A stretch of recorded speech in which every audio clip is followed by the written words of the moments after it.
Hello mga mi! Isang napakalamig na November 2 sa ating lahat. And today is my birthday! Yes! It's my 31st birthday. Yes, matanda na ako. 31 na.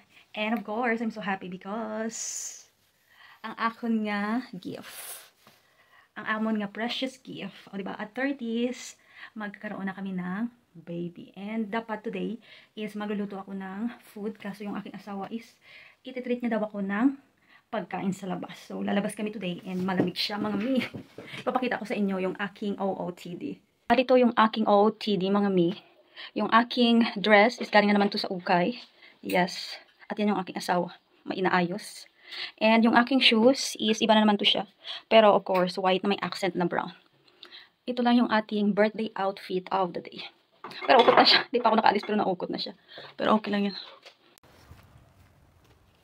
Nandito na pala ako mga mi sa labas. And magtatapon naman ako ng basura. Hindi mawala yung ating tapon seri. Yung asawa ko is kinuha yung sasakyan namin doon. Then hintayin ko lang siya. Nandiyan na pala siya. Happy birthday to me. Happy birthday to me. 13th birthday. 13th birthday. The reverse. Yung asawa ko pala is bumili siya ng caramel para sa akin dyan sa my coffee to go. First time namin bumili ng coffee dyan. Tatanungin ko siya kung magkano. My husband is already here. Yes. And he buy this. Caramel? Kutyas na.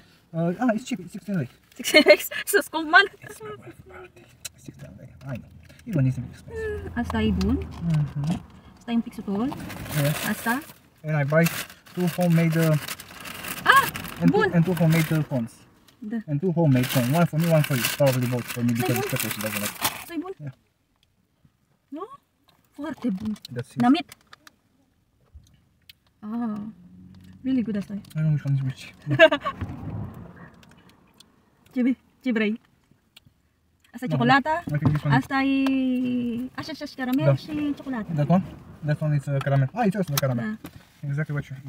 Kain ng masarap na tinapay. Yes, we'll go to Namit.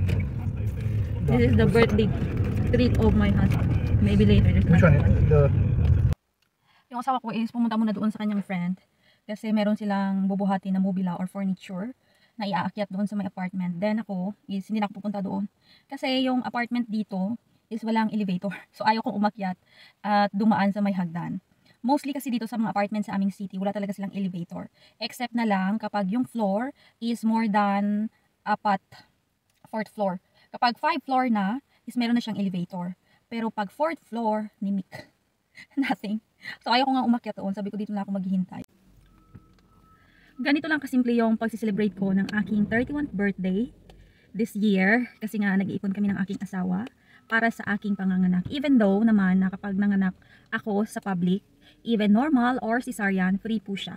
Pero kapag nasa private hospital ka, of course may bayad siya. Hindi po siya free. Pero yung mga check-up ko dito sa aking pagbubuntis is private talaga kami. Kasi pag nasa public kami pumupunta, mahaba yung pila. Then tinatamad yung aking asawa. So prefer namin na sa private. Tapos maasikaso kasi yung sa private.